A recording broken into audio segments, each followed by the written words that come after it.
So I'm curious, is most of the income replacement, without getting into numbers, is most of that through brand paid partnerships, or is that through infopineering? Like, where's that coming from mostly? Yeah, we do a lot of brand deals and then also lots of affiliate income as well. Really? Okay.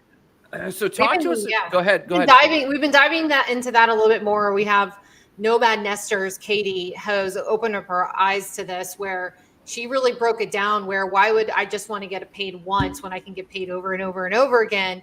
And then she also shared with us that you can negotiate your affiliate terms. So they may say, oh, well, you get 5% or $5. And you're like, no, I really, really want to work with you guys for a long term. So I think I should get 20%.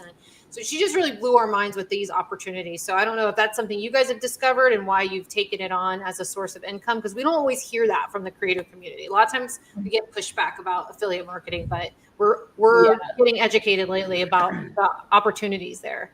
Absolutely. Yeah. It first started like with like credit card affiliates. Like that was one of the biggest first steps. Like we jumped in there, we were giving people knowledge already, and people were asking us what cards we recommend. And at that point it's like, hey, like if you use my link, it helps me and I'm still able to give you the free content.